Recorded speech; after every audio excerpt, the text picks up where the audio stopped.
বন্ধুরা, যদি কেউ আপনাকে বলে এটা একটা 14 দিনের খেলা, সেখানে আপনাকে জেলের একজন কয়েদির অভিনয় করতে হবে, এর বিনিময়ে আপনাকে অনেক টাকা দেওয়া হবে, না কোনো আসল অপরাধ, না কোনো শাস্তি, শুধু ক্যামেরার সামনে অভিনয় করতে হবে, তাহলে আপনি কি করবেন?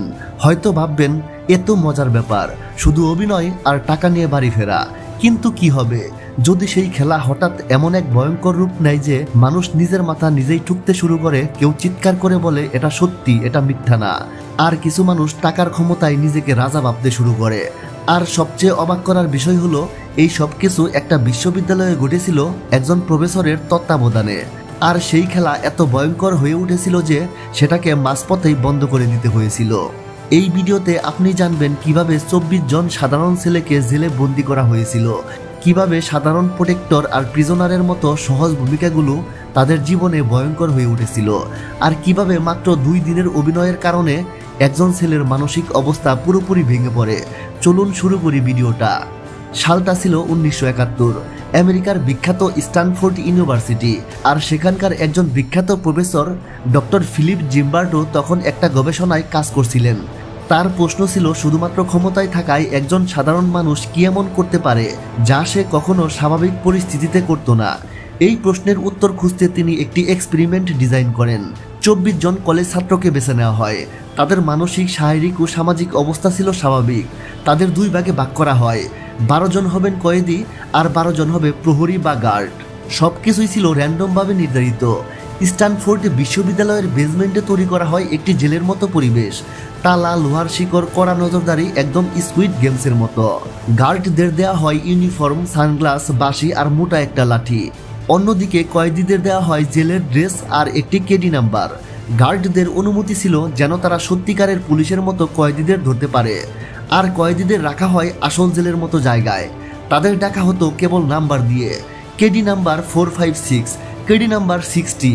প্রথম দিনটা ছিল একটু অদ্ভুত আর অভিনয়ের মতো, কিন্তু ধীরে ধীরে গার্ডদের মধ্যে দেখা দিল সবচেয়ে ভয়ঙ্কর জিনিস, ক্ষমতার নেশা। যদি আপনি কয়েদি হতেন, আপনি বলতেন আমি প্রতিবাদ করতাম, আর সেটাই করলো তারা। পরদিন সকালে কয়েদিরা একসঙ্গে প্রতিবাদ করলো। তারা কয়েদির পোশাক খুলে ফেললো আর গার্ডদের দিকে চিৎকার করে বলল, আমরা কয়েদি না, এই নাটক বন্ধ করো। কিন্তু গার্ডরা তখন অভিনয় করছিল। কয়েদিদের লাইন করানো হলো, নাম্বার ধরে ডাকা হলো, সারা রাত জাগিয়ে রাখা হলো, পুশ আপ করানো হলো। একজন গার্ড হাসতে হাসতে আরেকজনের কাঁধে হাত রেখে বলল, এখন মজা শুরু হবে।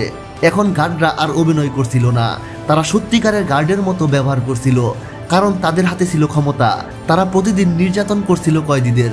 কয়েদিরা ভয়ে চুপ হয়ে গিয়েছিল, কেউ কোনো উত্তর দিচ্ছিল না, কেউ কান্না করছিল, কেউ পাগলের মতো নিজের সাথেই কথা বলছিল। কিন্তু কয়েদি নাম্বার 456, যার নাম ছিল ড্যানিয়েল, সে ছিল সবচেয়ে সাহসী। সে চিৎকার করে বলল, এটা কোনো এক্সপেরিমেন্ট না, এটা আসল জেল, আমাকে এখান থেকে বের করো। যখন সে আরও কিছু বলে ফেলল, তখন তাকে রাখা হলো আলাদা একটি ঘরে। সে খাওয়া দাওয়া বন্ধ করে দিল। ধীরে ধীরে সে নিজের সাথেই কথা বলা শুরু করলো, দেয়ালে মাথা ঠুকছিল। যখন তার বিষয়ে ডক্টর জিম্বার্টকে জানানো হলো, তিনি বললেন, রিল্যাক্স করো, ও একটু ভয় পেয়েছে মাত্র। কিন্তু আসল সত্যি ছিল, সে পুরোপুরি পাগল হয়ে গিয়েছিল। কয়েক ঘন্টা পর তাকে পাগলের মতো করেই বের করে দেওয়া হয়। মাত্র 2 দিনে আরেকজন কয়েদিও নিজের পরিচয় হারিয়ে ফেলল। গার্ডরা প্রতিদিন আরও নিষ্ঠুর হয়ে উঠছিল, এমনকি জিম্বার্ডো নিজেও এখন সুপারিনটেন্ডেন্টের ভূমিকায় ছিল। সেও ভুলে গিয়েছিল যে এটা কেবল একটা পরীক্ষা। স্ট্যানফোর্ডের বেসমেন্ট এখন আর সাইকোলজির ল্যাব ছিল না, এটা একটা মানসিক জেলখানায় পরিণত হয়েছিল। পরের দিন পরিবেশ ছিল আরও গা ছমছমে। চারদিকে ছিল নোংরা দেয়াল, দূষিত বাতাস আর ভারী নীরবতা। কয়েদি নাম্বার 819 ছিল শান্ত স্বভাবের, শিক্ষিত ছেলে, কিন্তু এখন সে দিনরাত মাথা নিচু করে বসে থাকত, রাতে চিৎকার করত, কাউকে গালাগালি করত, নিজেই নিজের সাথে কথা বলতো। তৃতীয় দিন তাকে বলা হয়, তুমি গতকাল বিদ্রোহ করছিলে, তুমি শাস্তি পাবে। তাকে একা একটা ঘরে বন্ধ করে দেওয়া হয়, তাকে পানি পর্যন্ত দেওয়া হয়নি। সে কাঁদছিল আর বলছিল, আমি কিছুই করিনি, আমি পরীক্ষা ছেড়ে দিতে চাই। কিন্তু তারা কথা শোনার বদলে গার্ডরা চিৎকার করে বলল, বলো তুমি খারাপ কয়েদি, বলো তুমি দুঃখিত। একজন শিক্ষিত ছেলে এখন নিজেই বলছিল, আমি খারাপ কয়েদি, আমি দুঃখিত। এরপর গার্ডরা আরও নিষ্ঠুর হয়ে উঠছিল। কয়েদিদের জামা কাপড় খুলিয়ে একসাথে দাঁড় করিয়ে রাখা হতো। কয়েদি নাম্বার 416, যিনি নতুন যোগ দিয়েছিলেন, তিনি প্রতিবাদ শুরু করলেন, খাওয়া দাওয়া বন্ধ করে দিলেন। গার্ডরা তাকে জেলখানায় আটকে রাখলো আর বলল, তুমি না খেয়ে মারা যাবে, আর বাকিরা সেটা দেখবে। গার্ড জন ওয়েন, যিনি নিজেকে ডাকতেন দ্য পানিশার। আর এই নির্যাতনকে তারা খেলা মনে করতেন। গার্ডরা কয়েদিদের দিয়ে অশ্লীল কথা বলাতো, গালাগালি করাতো আর নিজেরাই হাসতো, আর কয়েদিদের চোখে থাকতো পানি। এদিকে ডক্টর জিম্বার্ডো দূর থেকে দাঁড়িয়ে এই সব কিছুই দেখছিলেন। তিনি হারিয়ে গিয়েছিলেন নিজের ভূমিকায়। এখন তিনি প্রফেসর ছিলেন না, ছিলেন একজন জেল সুপারিনটেন্ডেন্ট। হঠাৎ একদিন একজন বিদেশি গবেষক ডক্টর ক্রিস্টিনা এই পরীক্ষাটি দেখতে আসেন। তিনি দেখেন নগ্ন কয়েদিরা চিৎকার করছে আর গার্ডরা হা হা করে হাসতেছে। এই সব কিছু দেখে তিনি জিম্বার্ডকে একটি মাত্র প্রশ্ন করেন, আপনি কিভাবে একজন প্রফেসর হয়ে এইসব ঘটতে দিতে পারেন? এরপর জিম্বার্ডও থেমে যান। এই প্রথমবার তিনি বুঝলেন তিনিও এই খেলার একটা অংশ হয়ে গেছেন। পরের দিন তিনি সঙ্গে সঙ্গে পরীক্ষাটি বন্ধ করে দেন।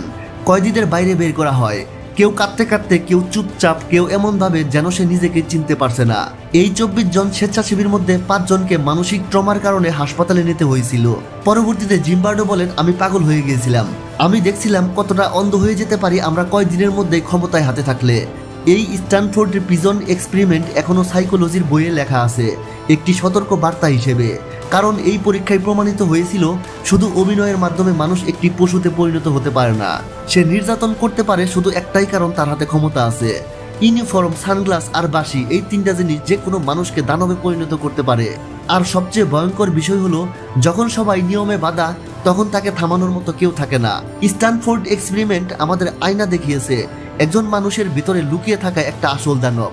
সে সমাজের ভয়ে চুপ করে থাকে, কিন্তু যখন সে অনুমতি পায় তখন সে নিজেকে ঈশ্বর ভাবতে শুরু করে।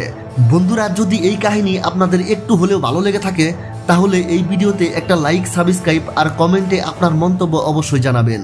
সতর্ক থাকুন, মানবিক থাকুন। ধন্যবাদ সবাইকে।